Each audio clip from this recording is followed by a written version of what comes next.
Call that a knife? This is a knife. That's not a knife, that's a spoon. All right, you win. I see you've played knifey spoony before. When I say put your beer on a coaster, I mean it. You call that a knife? This is a knife. Ooh, down I go.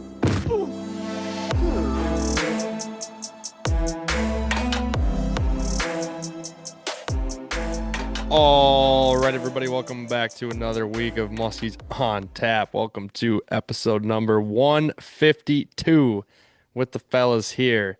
I'm one of your three hosts on tonight, Gus Manty. We got the other two Mott members on here as well. Let's introduce them, see how their weekends were. Apologies on the pod dropping a day late. Schedules didn't line up, but that's all right. Boys are together. We're back, all in action. So who wants to go first? Let's see who's eager to go. You looked up first, Brian. Brian, what's up? Oh, just chilling over here back. Been a few weeks since we did like a traditional pod layout. So we got all of us on a nice scheduled time tonight. Obviously coming out a little bit late here. I had the pleasure of Gus actually being in person at my crib last night, which is our typical podcast night. He was coming back from a little speaking engagement down in Fond du Lac. Stopped by my place as his halfway point on his way home. Got about 6 hours of shut-eye. Got up at the crack ass and got out of here. Good to see him for about, I don't know, what do you think, 25 minutes of awake time? And then we just went to bed. Yeah. I was at Winnebago Land Musky Club speaking and went a little late. And then I'm like, all right, I'm just going to go back to Brian's, plugged in my phone, 50 minutes. I'm like, all right, Brian, I'm going to be there at like 11 p.m. 10:50. Yeah, 10:50 or whatever. It's like, yeah, we got to wake up at 5:45. Yeah. But good to see you. As always, crib's clean. I nabbed your reel. Gonna get that lined up. Yeah, that was actually nice. Ready for OG opener. Yeah, I just joked about it a few days prior. Like, you're going to have to put some line on that night before. So now you got a little bit more time to procrastinate with it. But yeah, I mean, I feel like this weekend is really kind of the spilling of the bucket, the tipping over into summer. Finally getting some nice weather. I think it'll be consistent starting this weekend. Golf feels like we're just getting into full swing with golfing. Fishing feels really close now. We're actually able to do a 2-week extended forecast weather watch. I mean, it really is. It's really up from here. So excited to have made it through another winter. Max, sounds like you had a good time this past weekend. Why don't you debrief for us what happened? You might have tried to turn back the clock a little bit. What'd you get into? Yeah, tried to turn back the clock, but Father Time himself is undefeated, unfortunately. Did find myself at a 3-day bachelor party over the last weekend, and God damn. Realistically, moral of the story at this point is this old dog just can't hunt like he used to. You know what I mean? I feel like you've saying said it that for years before in the now. pod. Yeah. I've been yeah. saying it for years now. I mean, now that I'm 27 for the 5th time. Just had that birthday this 27 week Club. Yo, welcome to the 27 Club. for the 5th time. It was a good time. Got out, played a little golf. Lost my shirt on the blackjack table.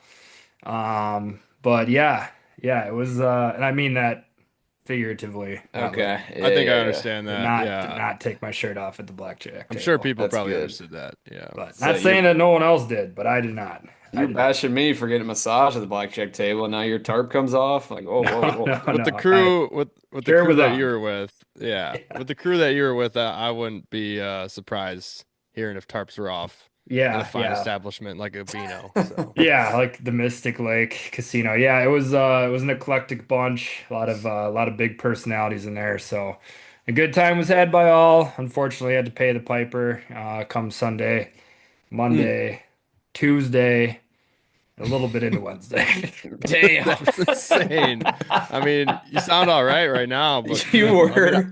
I talked to you on Sunday afternoon, Max, and you just sounded like hell. And I mean, I was talking to you and being all excited, and then by the end, you're just like, all right, I gotta go. Yeah, you were not. I did realize that before I knew you were hungover. You weren't like texting or responding in group chats on I'm Sunday like, and kind of on whoa. Monday. Dude, so funny story actually. So I had to go pick up a reel here in Minneapolis for our buddy Jarrett up in northern Wisconsin. The guy wouldn't, wasn't going to ship it to him, so he wanted me to get boots on the ground. And I, guy was gonna do it on Thursday, procrastinated. Next thing you Oh know, no. he messaged me, "Hey, I got one day, otherwise, we're gone. You got to come on Sunday." I'm like, "Yeah, yeah, yeah, no problem, no problem." Totally underestimated the condition that I would be in. So did Oh, go meet up with this gentleman, and I felt terrible. He was really nice guy. He's like, "Oh, you're a big musky fisherman, huh?" I'm just like, "Hey, brother." Hey, See you at brother, the really gotta reel. go. I'll be on I my gotta way, man. go. You don't want to talk to me right now. So Yeah. that was pretty funny, but no, it was a great time. But yeah, Brian, you're right. We are getting into the 2 week extended forecast weather watch as we so enjoy talking about.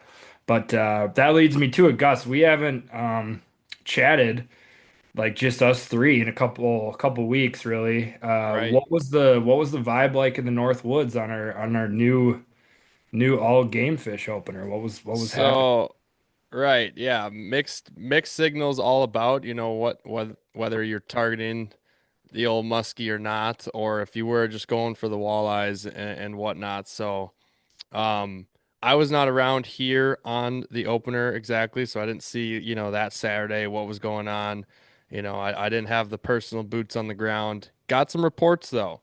Um, got some reports from some walleye guys saying that the walleyes were in a funk. That big cold snap on some of those shallower systems, they actually had to find them in like 15, 18 feet of water. They were Huh. deep, Mhm. which is not usually what you think about for walleyes this time of year. I got a little bit more on that. But they also saw some guys plugging away for muskies in 5 foot of weeds with bucktails and topwater Do in we have about names? 48 Gosh. degree water, something like that, 45-degree water. So, they're just plugging away. Hey, you never Um, know. hey, you never know. I mean, hey, Hey, just don't be damn. burning that thing in. But I was kind of geeking out on that. I'm like, that about aligns up with who's gonna fish the early opener. Phew. Dang. Damn. Sick Shots burn, dude. fired. Hey, sorry, sorry. Hey, if you caught some fish, love to see some pics. Yeah. Um, I got apparently some reports of people saying that fish were caught. I got zero pictures to confirm any of this. Nobody has sent any pictures, so um, no Sneaky. idea. That's like, Saw I mean, some. that's why would you do that? That's like going up to the sheriff's department being like, yo, man, I just got behind the wheel. I had 3 beers tonight. Like, nobody's going to turn themselves in with all the No, flack it's they're going to legal catch. though. It's legal. No, I saw some pictures of muskies from some guys catching them while walleye fishing on jig and minnows, which is Classic. extremely typical for this time of Yeah, year. yeah. You'll see the But big pre-spawn bloated bellies in October, I think. yeah. Those pics will circulate. Like, oh, just Yeah. yeah, People will be like, yeah. oh, I'm on a bite right now. It's like, hold on a sec. Yeah, yeah. It's like, is that Classic. November Where them or orange opener leaves at? May? Yeah. Everyone's gonna Yeah. be checking out that photo a little closely. Dude, Yeah, definitely interesting. And I've been smallie fishing. I haven't really been paying attention, honestly, to the old musky thing around musky lakes at all. I'll do some scouting again, more so. I've already done some before opener on just mapping lakes, auto charting, waypointing, and then hopping off, going to the next one.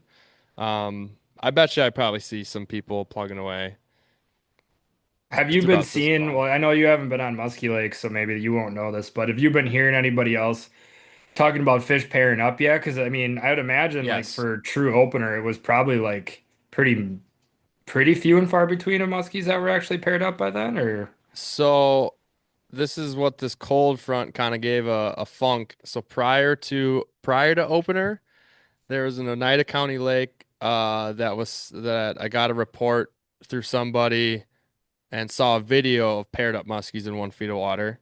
That's like a week and a half ago now. That might have even been like in late April, possibly. Uh, but those are probably, I think it was just small males. I heard on the Eagle River chain. Just like yesterday, there was one small male sitting in like 1 feet of water. But of course, those listening that don't know, the males go in like way early and they stay way late. Like that's the typical thing. Like the females don't go up until the temperature is just right and they got to dump their eggs and then they peace out. The males are the ones that are they get in there right on a hot day. You know, it doesn't even matter the water temps. They'll hang around. They'll stick around and wait for them to pop in.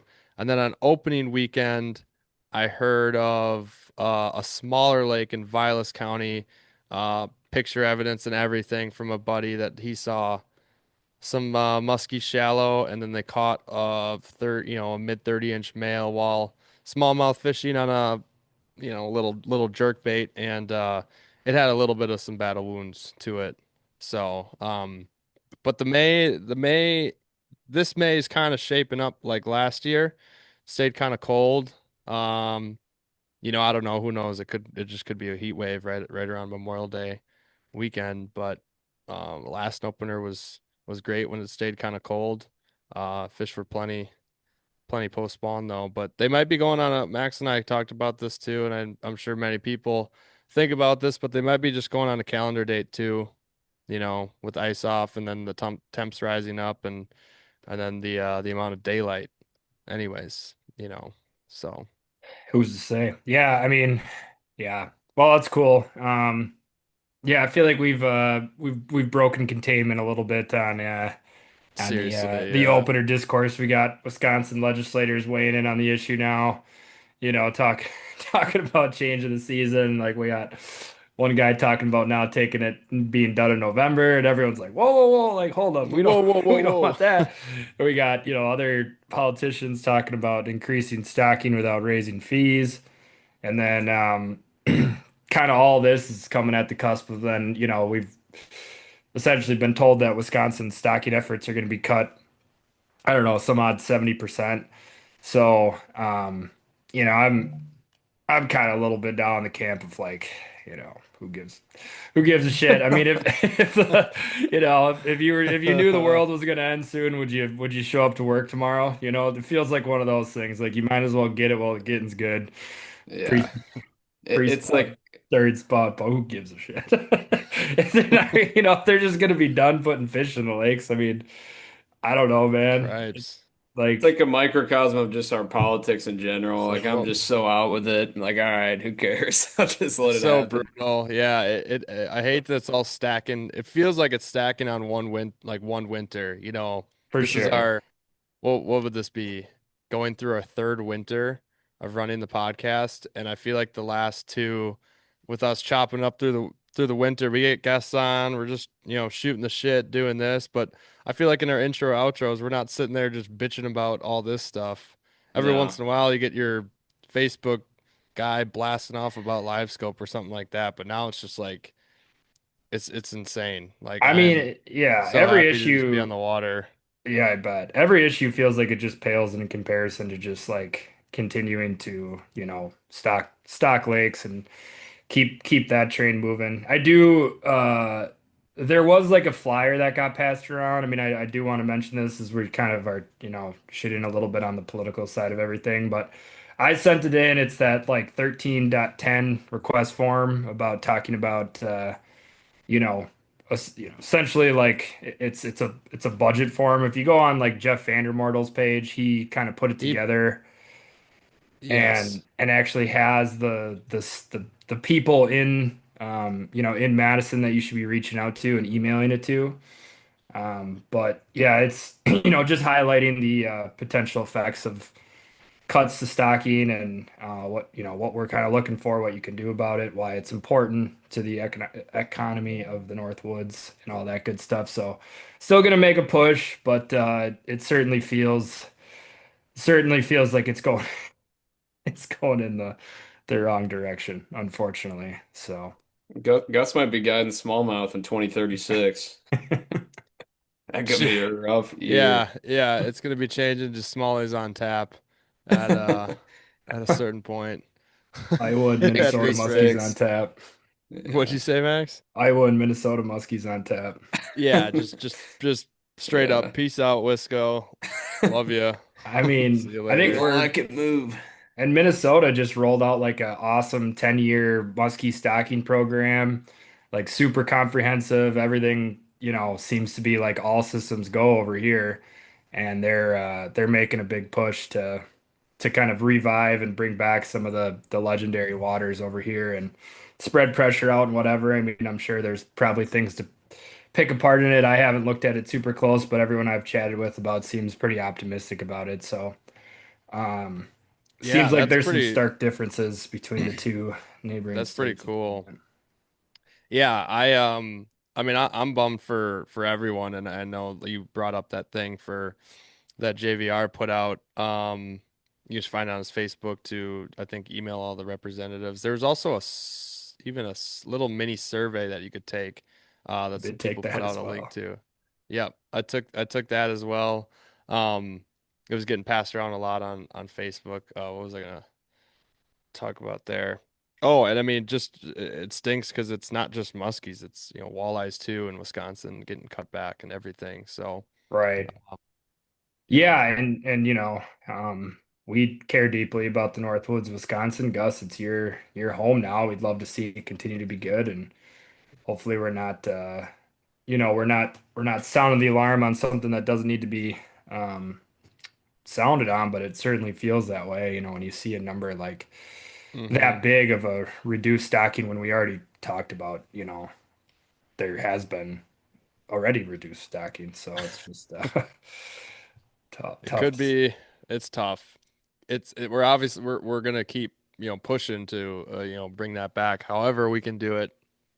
We can all work together on that front, and we'll keep everybody updated if we got new news in the muskie community of Wisconsin. Of course, everybody, a lot of people listening in. I'm sure you're from out of state and whatnot. Um, but yeah, we'll try and keep everybody updated as much as we can in the muskie news. Brian, fix the problem for us, dude. Mm-mm. You're a problems guy. You're I merch ain't fixing god, that. We just problems You're said we guy, gave up. I give up, map man. I'm just guy. excited to fish. I am so Yeah, excited for Memorial Day weekend, man. I can't wait. It's gonna be yeah. awesome. No matter how So we many, so many new toys to try out. I know, just even So talking to many. Gus on the way home about, the game plan and some different lakes we're gonna try to look at and go check out. It's got me ready to go. Ryan, big question here. Are you going to throw glide bait again, or did you you completed your task? It's like it's No, all done. You can go. I'm gonna. I Didn't mean, you have that's a kind of why. resolution? It's kind of why I got the rod. To be able to throw glide baits more effectively, kind of dive and rise, small cranks. So yeah, I mean, it's not out of the playbook. Don't get me wrong, I don't love it, but I'd like to get better at it. And I will say, I don't know if we're ready for the segue, but one of the baits I am really excited to throw on opener is the Nimmer Swimmer. And we've got none other Yes, than Mr. Nimmer on here tonight. Hey Brian, absolutely. what am I picking up for you tomorrow that you're excited about? My Cussy Thornbro rod. What give us the specs. What'd you get? It's a 8'10" stealth. It's got the like the power handle, the Duracork front grip, what is it? 16-inch butt end. Has Small Flared, like flare, not flared, small flare? small flare. And heavy, medium I, heavy. I'm curious, heavy 8'10" stealth. I'm curious what the colors are gonna look like. I was a Oh little bit shit. little What bit did you confused on do? the website. Well, I didn't want to go overboard on the website because I was just like, damn, I can't really picture this in my head.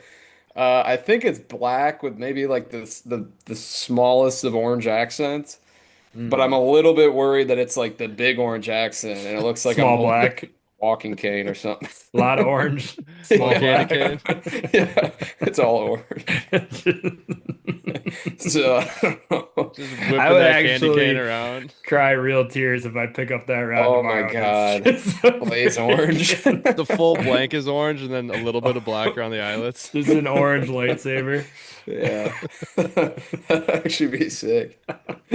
Dude, that would be People across the insane. lake would be like, oh, Brian's throwing a glide. Yeah, I'm excited to Just see get it. his orange thorn lightsaber out. Yeah. Oh, that's so good. Brian, I don't mean to bring this up like way, way, way, way too early, but you've been cooking. You've been cooking in the lab with our buddy Carl, Mr. Kyle Oh, Hunsader, oh Hunty yeah. Tales. Oh Yeah. Uh, God. you wanna bring this up? Once Mm-mm. you no, Well, I think we already talked about it like a couple pods ago. yeah. I mean, it's still a work in prog, but he did make up proto number one, which I will be receiving prior to opener. At least Is that's it my really understanding. Proto 1 though? It's proto one of one, proto one. So that's the only one you've made him do? Yeah, I mean, that was the original rough draft. He said, I'll make you up one. You can go try to slay a bunch of fish with it, and we'll figure out if we want to tweak it before we kind of dial it in. There's already a Proto 2 underway before I Sure. receive Proto 1. So, per use, you're give him a couple cooks in the kitchen and you start making some protos.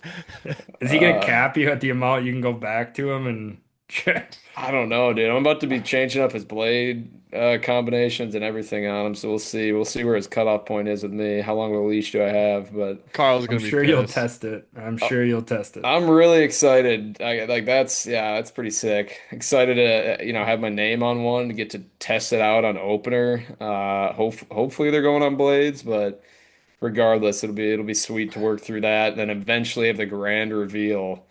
I'm excited to see what the response is from people if they like it. We got a while. People might not be seeing that, unless they're hopping in the boat or whatever until show season next year. Basically, Brian's cooking up I his mean, Gussie show we'll color. tease the colorway on Instagram. I'm sure everyone will be very vocal in the comments about how much they love or hate it. Vocal. They'll be vocal no matter what, Oh, I son. can tell Brian created this one. It's gonna have your name on it. That's funny. Oh, Christ. Let's see here. Did we ever recap or shout out any of the winners from Cave? I don't know if we ever talked about it. No, do you have that pulled up at all, Max? Or do you want me to get that real quick? Let's see if I can pull it up real quick. Dial it up. I know Greg just had Max, you already listened to it. It just came out.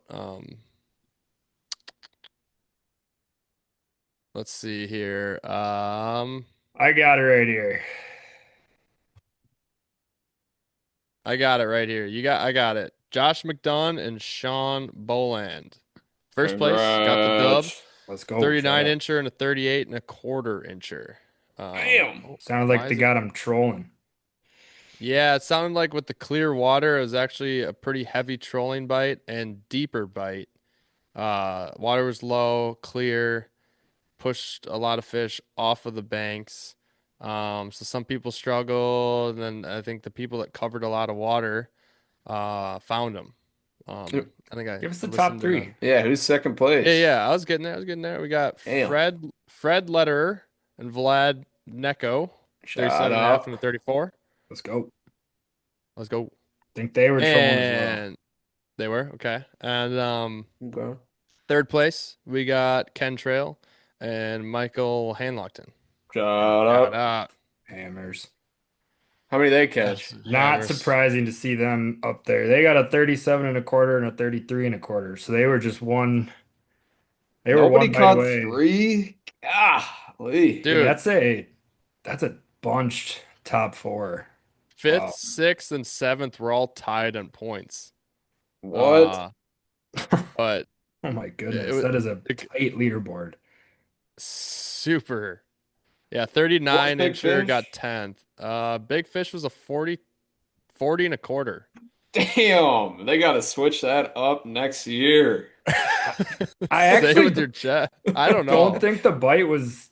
I mean, they caught like 26 fish, and I think there was only like 60 boats. So It's not terrible. That's pretty normal to have, what is it, 20%, 22% of boats catch fish? yeah, fairly normal That's for the not most like, part. I mean, last year it was like, can we fill out a top 10? Yeah, that was bad when like 11 11 fish were top being caught. 10. 12. We'd pay on Yeah. number 9. Yeah, I mean, seriously though, like I don't think there was 10 fish caught day one last year. And then it was this, I mean, so Why don't they go to Iowa to start the year? I don't know if They're there's a not they're lake that not could they're handle a not big full enough, field. dude. Didn't they The have lakes one are not there? big. It was a The championship. championship, Oh, Field. Spirit yeah. and Bogey don't open up till May 15th either, because, well, yeah. Well, I was yeah. about to say, I was about to bring up, hey, yeah. Out of Iowa with all the stocked lakes, the one lake that's a natural reproduction lake, what do they do with that lake? They got a season on it. Oh, No shocker. way. Whoa, that's What? crazy. No way. Brr, brr, Stocked lakes don't have a season. Whoa, what? Crazy. Anyways, Crazy. Anyways. anyways. All right. Gents, let's get Shout out. on Greg Nimmer here from Nimmer Swimmers. And real quick before we get him on, of course, if you're looking to go on to next gen muskies, we brought this up many times. If you want 10% off with Doug there, do MOT10 for your code MOT10. So, anyways, let's drop the interview. If you're listening to right Oh, now and you don't know what a oh, Nimmer swimmer is and you're driving down the road, look up Nimmer swimmer before we get started in the interview because it is fucking sick. And Gus and I tested it out on a little creek earlier this year and it was awesome. So make sure to do that Oh, while you're driving or something. Creek with Muskies? Excuse me? Creek with Muskies? No, sir. excuse A me. flooded puddle. All right. Come again? All right, gents, let's let this rip. Got one coming, got one coming, got one coming.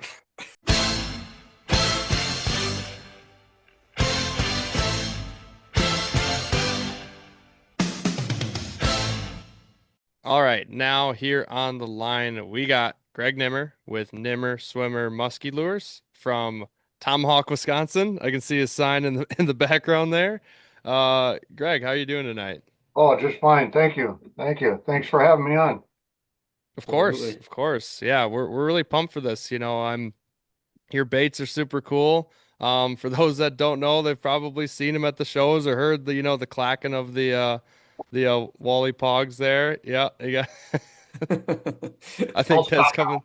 Yeah, right.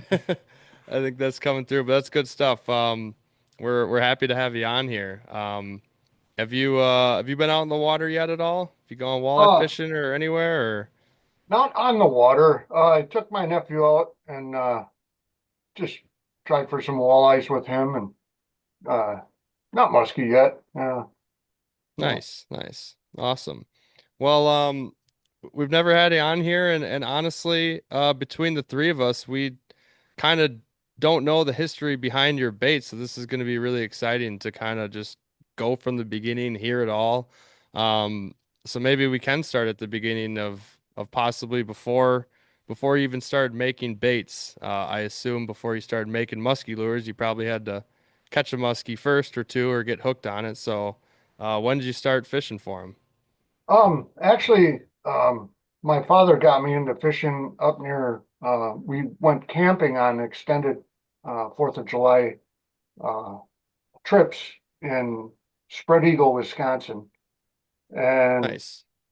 on a little small, little prolific lake, my dad would take me out fishing. And well, he started at 2 months old. So as I grew older, took me out to boat more. And as probably, I don't know, young, I don't know how young, but learned to fish for northern and bass. And from there, I met a friend up there, one of my best friends ever. Uh, we'd load up a boat full of fishing gear, swimming gear, BB guns, fireworks, and push it out and go for the day. When I got older and in my young teens, and just That's awesome. he had a bait in his tackle box. We were 12 years old at the time. He had a possum belly tackle box, and when you're that young, you look into your friend's tackle box and in amazement, just at what they have, but he had a giant possum belly tackle box, and I looked in there, and I'd always sit back and he'd outfish me with this one bait. Is a small little crankbait for bass, and instead of thinking, where could I buy that bait? I thought like my grandfather, my mother told me, how can I make that bait instead of where can I find that bait? So I went in my parents' basement and found a piece of pine wood and carved it out with my Boy Scout knife and fashioned a lip. Took some paint from models and called it good, and it grew from there. So at 12 years old, that's pretty crazy. Yeah. Well, I'm sure you guys had the itch and for fishing early. I don't know. Oh yeah. Yeah, it hits you hard, and hence why we're here talking about it. Did that bait work well? Did you outfish your buddy? Well, it. I don't remember specifically, but I could never produce what how a guy puts his own thing into the lure and makes it live. He probably did that. Oh, there's my Rottweiler. Barging in. This is Gino. Hey, Gino. How'd you get in? Did Gino go on the boat with you? Oh no. He wrecks can't swim.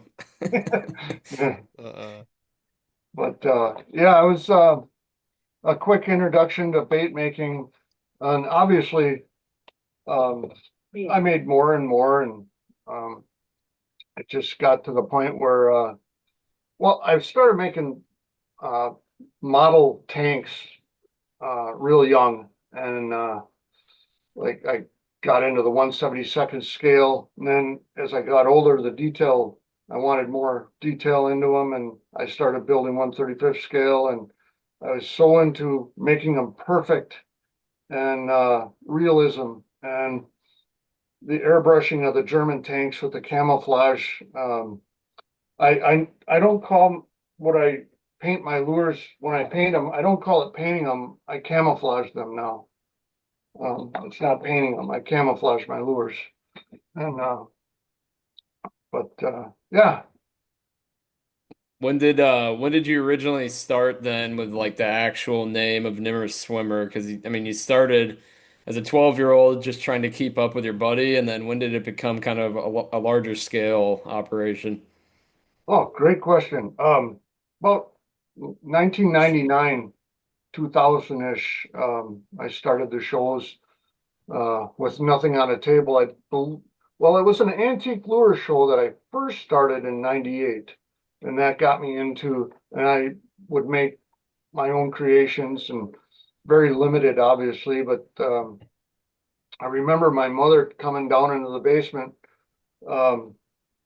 saying, now that will sell. And it was pretty south, obviously. And then I went to the show, and poof, they all went, and the antique lure guys were just picking them. And I learned a big lesson that day and progressed to my first Musky Expo was in West Dallas at the Musky Expo there at the old skate park there in State Fair Park. And but yeah, 2000, yeah. Nice. Did you, when you started making your lures, did you just test them yourself, or did you give them out to buddies to try them? How did that kind of work into knowing that you were, putting out a lure that was catching fish? That's a very good question too. Excellent question. Obviously the progression of the lures became better and better the more I wouldn't say fail, but the knowledge of how hydrodynamics with the water, with the different lips and different woods that I use. There he is again. Yeah. get out of there. Hopefully, he doesn't get a hook in the face. Yeah. Yeah, learning the different types of wood. I use basswood now, and back then it was just a progression of, okay, I can't do that. Why is it not swimming right? And the buoyancy to hook, using different hooks is so critical. Every small little nuance of a bait, the angle of a screw eye off or straight, the weight of the hooks. It took me a long time to get the right action and placement of the lip on my Wolly pogs, and the right size split rings. I used to put on number 10 split rings on the front, and one little key, guys were saying it doesn't work as good as the one you made before. And then I'd find out I'd put a bigger split ring on that when I send them, and simple things like that. Very, very subtle nuances that you wouldn't think would affect a bait, does. So you mentioned the Wolly Pog. I guess at least for me, that's probably the most well-known bait of yours, or at least how I know you for sure. When did the Wolly Pog come into existence, and what gave you that idea to make something like that? Because it is a very, unique profile and unique topwater bait. Yeah. Another great question. Thank you.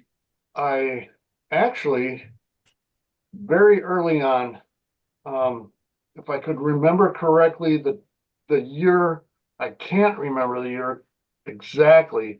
I'm saying about 2000-ish, maybe 2001, around there. I made a bait, and I was still learning. I wanted a bait with a profile like this, not like this, where it is now. I wanted it like this, and I put a lip in this way. Mm. And then the eyes would be on each side this way. So, and then taller bait. a taller bait, yeah. Mm-hmm. And then I put it in the bathtub, and it just fell right over. And I didn't know about weight or distributing weight or buoyancy. And I threw it up on the junk pile, or the lure pile of nothing. And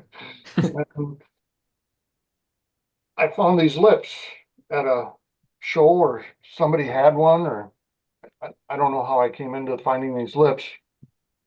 And when I got the lip, as soon as I seen the lip, I remember the bait I threw on the workbench. And I was like, for some reason, I took that bait and I just flipped it over, and I was like, maybe that'll work on that. And I put it in the bathtub, and I was like, that's it. And perfected it from there. Obviously, it was a little smaller. Each bait is obviously unique because I use this knife literally to carve each one. Holy A lot of shit. people don't believe me. You call that a knife? No, That's that's not. insane. Yeah. So, and then people ask, well, they look like they're uniformly made by a machine. Well, this is my machine. And how do you make them look so consistent? Well, Real quick, Greg, can you hold that up for me? Because I think we might need to put this on the story when Yeah, we drop the absolutely. podcast. That is incredible. this is You know one what of the original ones. What is that thing? What's that? What is that one? This is, well, they're both actually sugarcane knives. They're sugarcane knives. So they take the stalk, cut it, hold the stalk, cut it, and then lift it with this hook, and then throw it in the cart. But this is one of the original ones I got when I was 12. So I started with a Boy Scout knife, but graduated to this, and never put it down. So For those that are listening, this is a podcast, so people aren't going to be able to see this, but these knives are giant. These are like 20, These are 24 samurai knives. swords. I already know what I'm using for this intro. As you know, I love The Simpsons. There's a hilarious clip where the old man pulls out this. There's like, you call that a knife? This is a knife. And then he just falls over because it's way too big. I can't believe that you're able to use that giant knife and whittle down that small bait. That is really impressive. Well, thanks. Yeah, I was whittling with a Boy Scout knife, and it's just like this is taking too long. And then I remembered having that knife, and it's nothing crazy of carving. It's just a controlled, uh, you know, taking away of wood, on a wood platform, and actually the piece of wood is actually my safety device. Um, and a lot of people ask, have you ever cut yourself? I've come close because there's knots I don't see, and the knife will tick off to the side, but nothing dramatic or nothing. Still got That's all your good. fingers. Yeah. I'd be rich on that question. I kind of assumed that big ass knife had a couple fingers to its name, but it's good. It's good that it doesn't yet. Don't say yet with that. Brian, what are you Hey, doing? Not yours. I'm knocking on doing, wood. man? I'm knocking Well, on the Wally Pog. No, I don't carve angry, and focus. Focus is the key. Yeah. Yeah. Yeah. But I understand. Yeah. It when I see the video of me using it, excuse me, it does look dangerous, but Yeah. it's just like the saying, how do you get to the Olympics? Well, practice, practice, practice. And I've been practicing with that knife since I was 12. And it's just when I feel like I shouldn't pick it up, I leave it alone. I don't even go near that knife. You got to be in the right frame of mind for that thing. Right, I love exactly. Yep. That's awesome. Yeah, I mean, I'm definitely going to remember that. We'll have to get that picture out there for everybody. And then when they think of the Wally Pog, they're going to be thinking of the big samurai swords. Yeah. That'll be Yeah. funny. That's How so did good. so when you first started making the Wally Pog, did you know that you wanted like a topwater jointed bait, or were you originally trying to make a subsurface jointed bait? Or how did it all kind of fall into place? Right. Yeah. Like I said, this is the one with hook spreaders on it. I if I'm answering your question correctly, um, I wanted a surface bait, but um, the Wally Pod came about with that that basic shape like that vertically, but then, like I said, it turned on its side and worked great with a metal lift.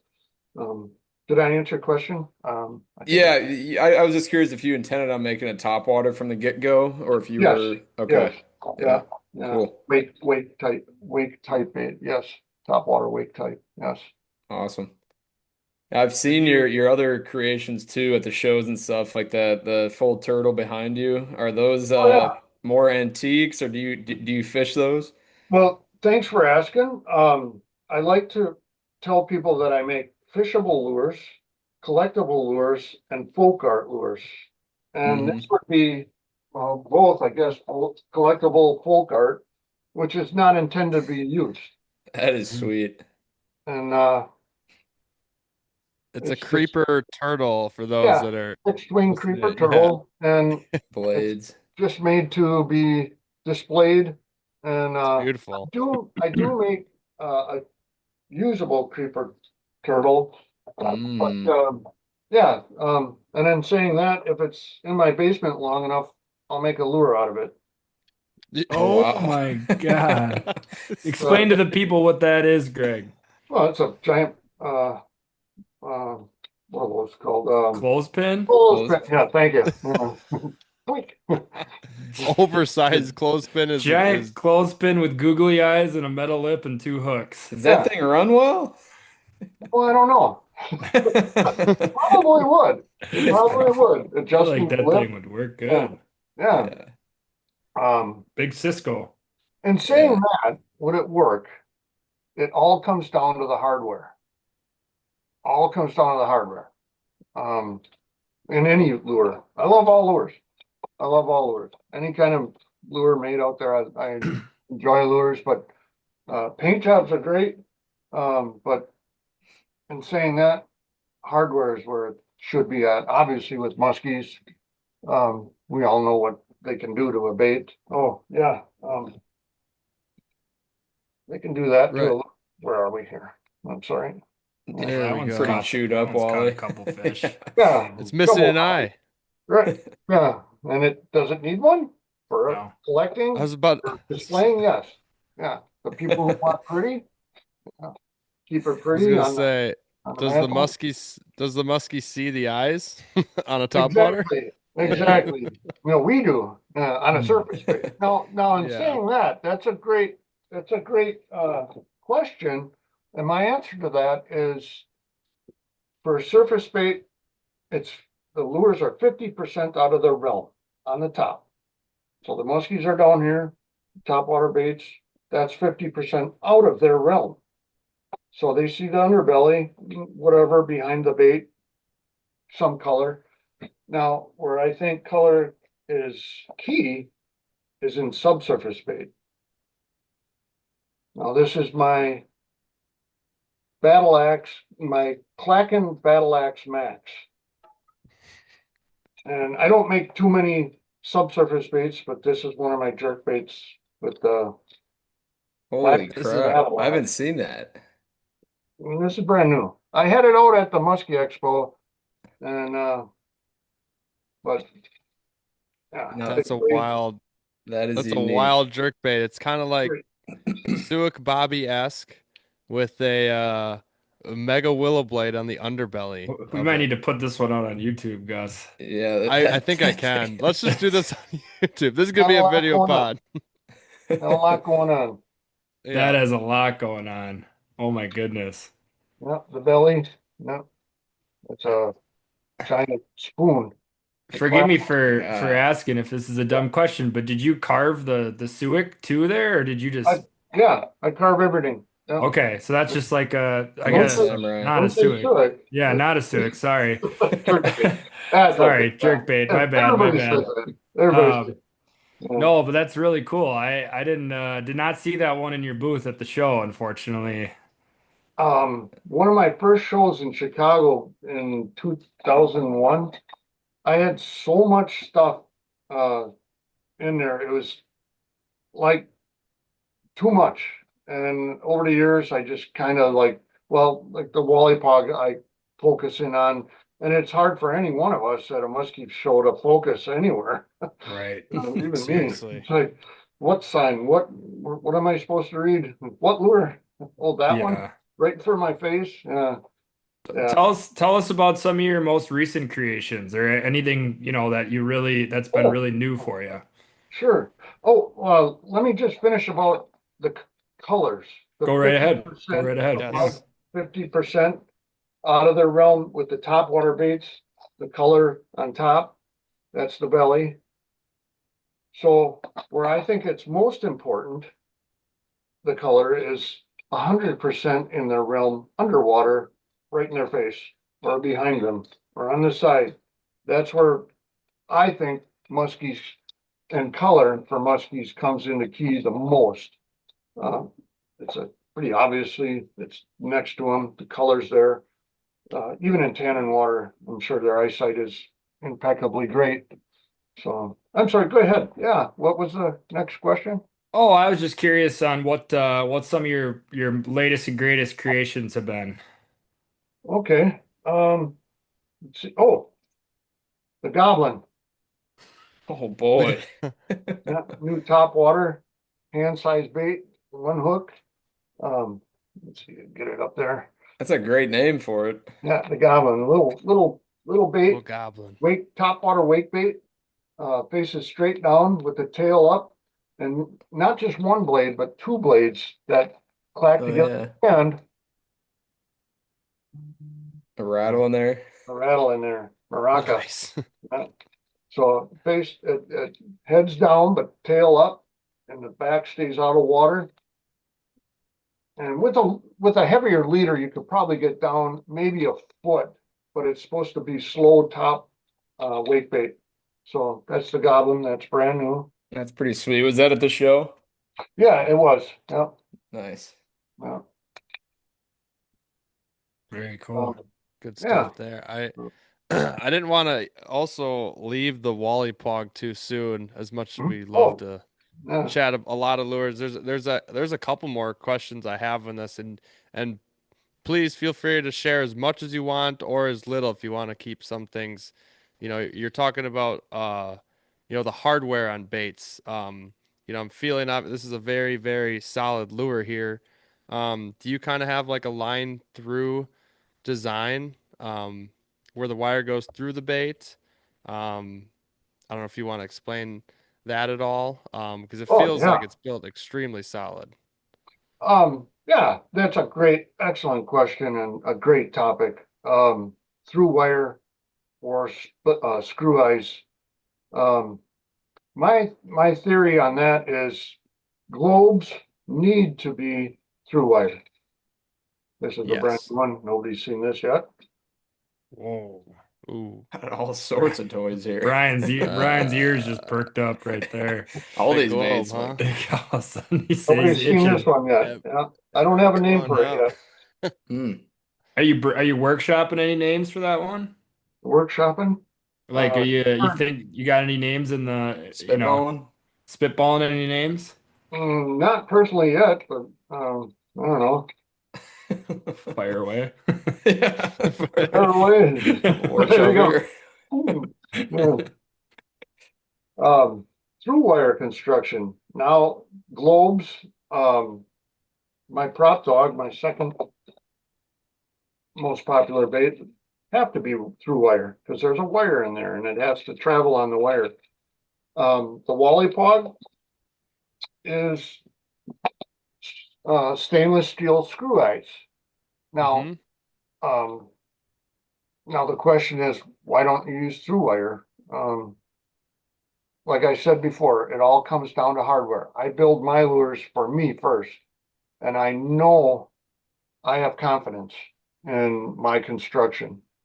Um, and saying that, I had a guy throw a Wally Pog in a foggy morning, and he goes, I didn't know how close the dam was until I hit it with the Wally Pog. He said, sound like a shotgun, and it is wood. And he said it came back and it was clicking on the way back, but the back end split and it was all intact, but wood is wood. Um, and that was his fault, you know. But there was Right.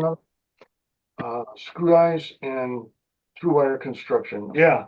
Um, I place each screw eye uh, like my life depended on a rope. You know, Yes. rope into the ceiling with a screw eye. That's how I think of every bait, every screw I put in. Pre-drill, uh, epoxy it in, and then epoxy over that. And that's another topic I'd like to talk about of epoxy and paint whenever you want. Go for it. Oh, Yeah. okay. I'd love to hear it. Yeah. Yeah, that's a touchy subject, I'd say. Why isn't the paint staying on? Right. Everybody always wants to see, the pretty paint job just stay on. All They right, don't like seeing it go away, but I think exactly. I I think understand. I was the same way when I was young and didn't understand lures to the point where I do now. It's like you buy a new truck off the lot and it's like first winter, it's like, okay, there's my truck. And the salt and the chips. But Mhm. as far as epoxy goes, a lot of people, I started using epoxy right away because it pops the paint, it looks pretty, but I always put on a thin coat on my baits and it'd rip right off, within a few casts sometimes it'd stay on longer. Um, um, it makes it look pretty and I use them for my collectible baits and my folk art baits and baits that aren't going to be used now. Um, the great thing about epoxy is they're more for your jerk baits, glide baits, pull baits that don't have to worry about weight so much. You want that weight on a jerk bait. You want that weight on a pull, glide, underwater, subsurface bait. And that's all probably calculated in on each bait maker's lure. Um, that's where people who make bait, the people who don't make baits, they don't understand, well, if I probably have to put on 6 coats of expensive, time-consuming epoxy, um, to get it, to not, come off. And that just makes the bait heavy and more expensive. So after the years, I was like, I built up the name for the Wolly Pog myself, and I found out that it really doesn't need epoxy, hence the weight problem. Um, and saying that, a lot of people want to know how to not let the water penetrate the lures. Mm. And I tell them is, I can repaint it for them. I have no problem doing that. But if you get the hook rash and, teeth marks, once that starts in, I use clear fingernail polish in the hook rash or super glue. There it is. Look at that. He's got it on I hand. have it. I have it at my desk at all times. Not This for is his baits. hard as nails. Not Yeah, shut the it's front. liquid glass. Enamel is just liquid glass, and it penetrates the wood. Any of your lures, Yeah. shirts or topwater baits that are wood, you can use that in your bait. Yeah, there I've you used go. it on that little dash. Like, I Right, started to get a little hook rash on this wood bait. Wood got exposed, and then I put that clear coat right on there, and does a great job of sealing it yeah. for the next time you want to go out. And yeah, to keep baits pretty is almost impossible. Any kind of lure. Hmm. Yeah, that Well, crash I is think I think the uglier the lure, the more fish it catches. That's my right. philosophy. And when you showed that Wally Pog that's caught a lot of fish and it's Yeah, been beat up and everything, right. I can't help but laugh to myself as well that it only has one eye, and these guys know my whole philosophy there is a bait with one eye also catches more fish. Don't Yeah, know why, don't know how. there's a lot of superstition in musky fishing. We could go off on that all the Oh way. yes, it's wild. Yeah, that's a banana Yeah. hat. Greg, so besides your big bladed jerk bait, do you have any other subsurface baits, or have you always leaned more towards creating like surface lures? I'm pretty much well known for the top waters. Yeah, I don't like making jerk baits, glide baits, pull baits. I will on request. Um, I like making this new one. Here's a smaller one size. This is the battle axe, Oh. Sweet. clacking battle axe. What is that? Is that another blade on the bottom, or what? Is that Yeah, part of the wood? where's that? That's flat with the bottom of that bait, the blue part in the bottom belly. Oh, that's a spoon. That's a Oh, wow. casting spoon, heavy casting spoon. Metal on So metal. yeah, Yeah. Dang. Wow, so Whoa. That thing is crazy. I gotta see so that. the wheels a spinning lot a of little my bit. ideas come from, hardware. I consider the hardware, and next to all my hardware, the lips, all the different style lips and things. I consider them lonely, and they need to be paired with something. And if I have a buildup of parts that I don't know what to do with, I'll look at them, and sometimes it'll just, oh, I'll put it on the belly of a jerkbait. And then why would I put that on there? Obviously for more weight and hook rash. And then I had these giant, um, uh, swivels, and a ton of those. And I didn't know how to use those. So I paired the two up, and it just comes, I don't know, it came to me. Yeah, Sweet.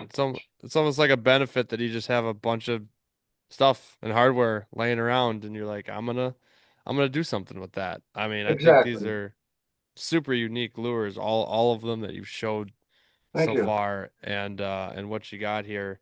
Um what I do wanna ask about the bait maybe before we talk about some fish stories with it, but was there maybe a fish catch from either yourself or a friend or somebody that had your bait early on that kind of solidified that you have something, really special. Because we're not talking about a bait here that's just some top water that's caught a couple fish here and there. Like I've heard stories about your baits well Mhm. before I knew who you were, and purchased one myself, a very, very big fish. And everybody knows that top water is one of the best producers for giant fish.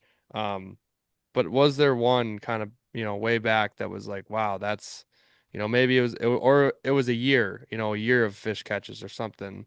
I Um, don't think it was a specific fish, or I think it was so gradual that people, I don't know. No, just no.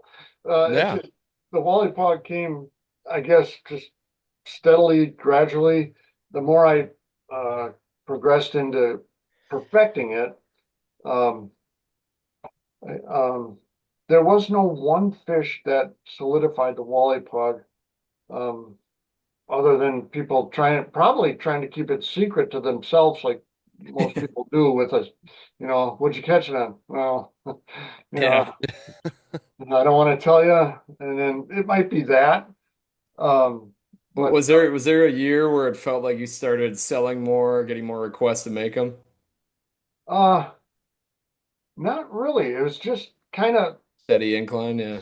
steady incline till now, and but that's a great question too. But I never thought of that. That's a great question. It's just sure. kind of just Well, that keeps. I like your answer a lot. I think that's really, and I think it's really cool that it kind of just naturally came about. You were just naturally able to keep it going and make these lures, even if, it was starting small and making a couple and some people here and there buying, and then all of a sudden steady, steady, you're going to the shows, people are recognizing your name, they see your lures year after year, and finally people are like, oh, I should try that and that, Right, right, this and that. I think that's kind of cool because a lot of stuff in this day and age, will just like blow up. You see some lures that just completely explode, right. and That's good. That's great. it's good too. But no, I think this is neat. Yeah. I've seen a lot of. Well, we've all seen all the companies, and saying that, all the different lures that are out there that are known, they've all caught muskies. No Yeah. matter Hmm. how big a name they have, no matter how popular the lure is, the bait maker that made them had success with them. And the popularity is usually how much can they keep up with the public, uh, what we're doing here. And social media obviously is a great key, and um, uh, gets us involved more with knowing what's out there. Right. Every, So, yeah, I'm sorry, go ahead.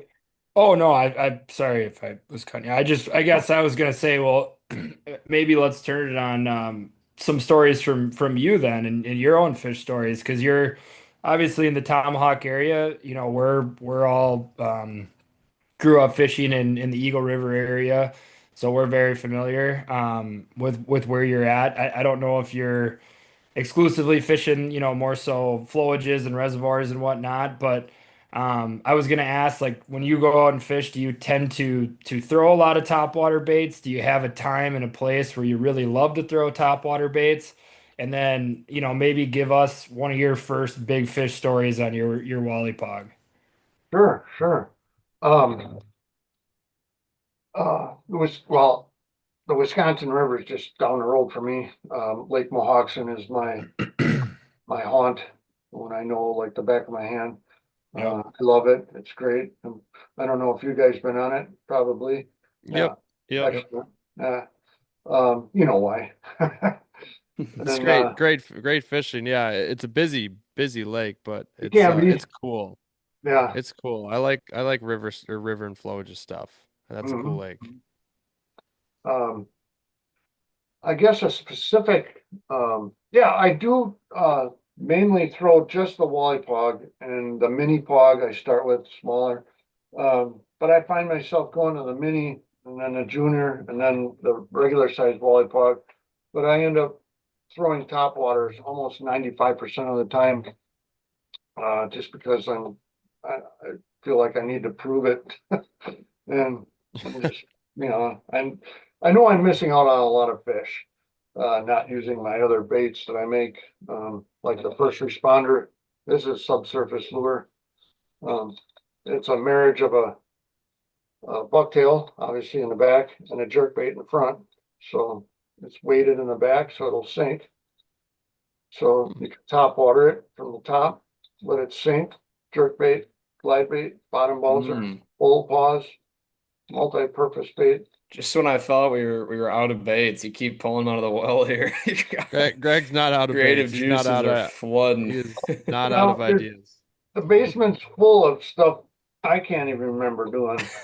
Building, in high school, I just draw baits and marriage of two different lures and just. Anyways, back to Lake Mohawkson and a fish story. Well, I guess this one is my biggest one to date. Wow, The dandy. Biggin. Yeah, that's real big. That is a dandy. there's a wally pod fish. I was after her. Well, my friend actually had her up and on, and it kind of got off, and I gave him like a week to get back on it, and I was like, he had enough time, so I went on the fish and he wasn't there. And at the end of the day, I took the last cast looking at the middle of the river, and I threw it, and all of a sudden the lure looked like it was going backwards and then disappeared. I said, I know what that is.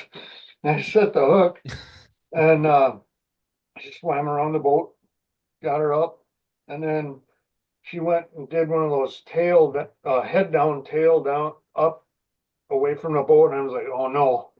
And I opened a bail and pointed my rod at her like a gun, and sure enough, she went, and I stopped her. She turned around, and I grabbed the net, and that got hooked in my tackle box.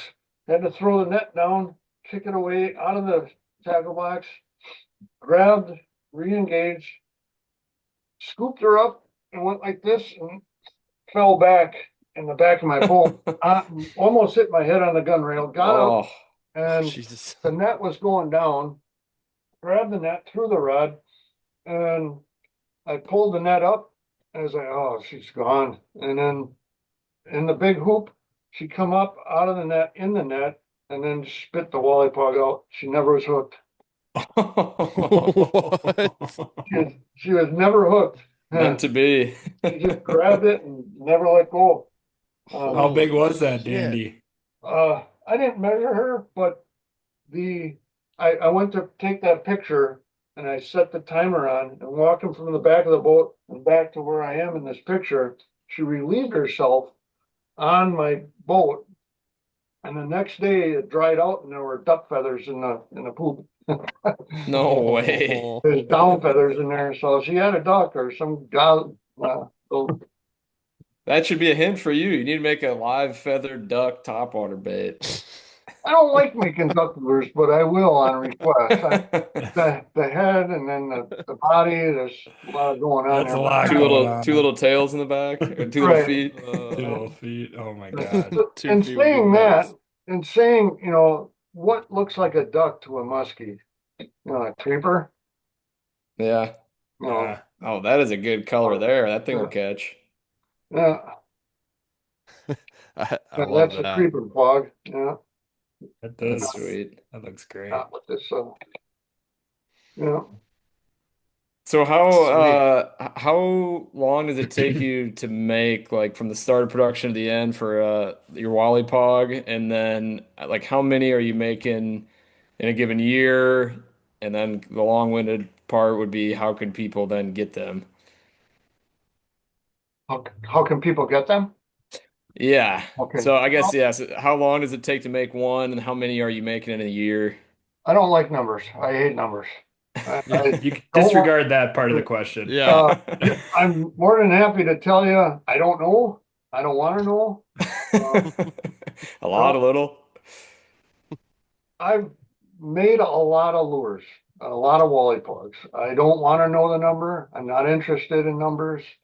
But I appreciate the question. The I sell out at every show for the Wally pugs. Not every one, but I sell out of the frogs mainly. The frog is my best seller.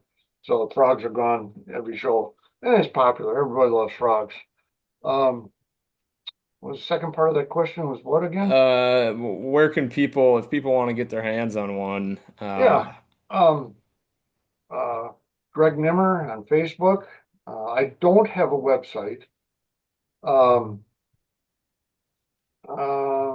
call me on my phone number. I can tell you guys the phone number at the end here. Yeah. But I like talking to people personally. I love this. This is great. One-on-one is great. Over the phone, or they can stop at my house if they call. I've had many people stop there. Musky expos. I'm only doing one Musky expo now. That's the Wausau, the big one. Nice. Let's So see. if they contact you on Facebook or call you, do you have a bunch pre-made colors, or are they able to tell you like, oh, I want it, all black or something? Ha! A bunch. No, I don't have a bunch. No. Um, There's our number. right. I have a few. I'm basically, this is the last frog I have. I made it the other night just for this. Oh, sweet. What we're doing here. Sweet. Right on. I do have baits on hand and variety. And I don't know what stock means. I can't keep up. Yeah, but which is a good problem. But before a show, the Muskie Expos, obviously I have more, and that's starting now. I have to start now for next year. It's just like making donuts, freshly made. Yeah. So if they call you and say, I want a Nimmer swimmer, are you able to get it to them within a month, or what does that kind of look like? Oh yeah. It depends. That's a great question. Depending on how many orders I have before the guy calls, like say right now, say you order one, I'll write it down. I could tonight I could cut it out. And oh, the other question was how long does it take to make one? Not as long as you'd think. That comes back to how do you get the Olympics? Practice, and then, cutting them out. I like it's quicker than you think. But when I slow down, when I need to slow down is when I put the hardware in. Like I said before, that's the most important thing. Obviously, you want your baits to stay together, and that's where I slow it down. And where I have the most fun is, like I said, camouflaging them, painting them. But yeah, you can. There's other places I'll be, and that you can purchase them other than my house. I don't know. Elk River Custom Appreciation Day is coming up. Elk River Custom Rods, Oh, nice. Phillips, Wisconsin. That's on May 22nd. I'll be there. Mark invited me there to be there to show off the lures and obviously his rods at his place in Phillips, Wisconsin. And then Wausau has a night market, June 18th, 5 to 9. And those have been very good for me. Lots of people there. And then July 3rd, Sarah Park here in Tomahawk has the craft fair. I'll be there. Sweet. So anything after that, they can call me where I'll be after that. But I never used to do craft shows. And I always thought it just wasn't my thing. But one of my greatest customers out there are the ladies who buy for the men. Yeah. And I'll have a sign in my booth saying, hey, Christmas is coming, Father's Day is coming, shop now, and you're done. And I had ladies come up to me and hug me. I'm done Christmas shopping. I was like, great. We're both happy. That's great. It's a good time. It's, craft shows and Yeah, I bet. I feel like if I were to see, like the turtle, for example, behind you at a craft show or something, I mean, it's just so unique mhm. and cool if there's anybody that obviously likes fishing in general and more specifically musky fishing and wants some cool pieces in their house. I mean, Right. that's a nice, nice synergy there between what you're doing and what they could get. Um, Gus, Brian, what do you guys think? Any other questions for Greg? This has been cool. I don't think we've ever seen this many unique baits on a Oh, podcast in our history. So, Greg, if you got anything else, get it out, get it off your chest. well, there's hundreds in the basement that are just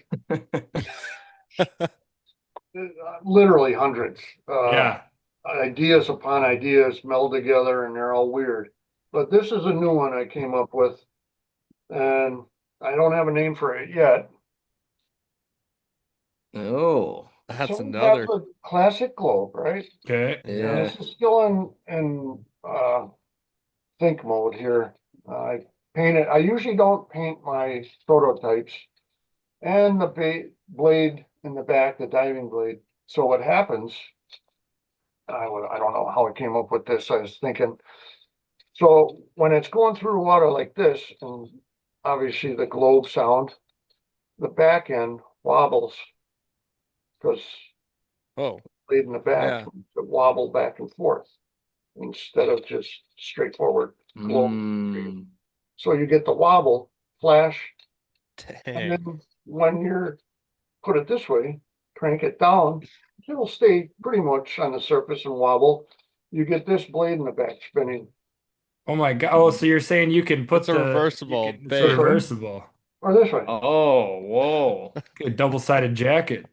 No way. So it's What? wobbling this way and spinning, spinning this Mine's way and blown. wobbling.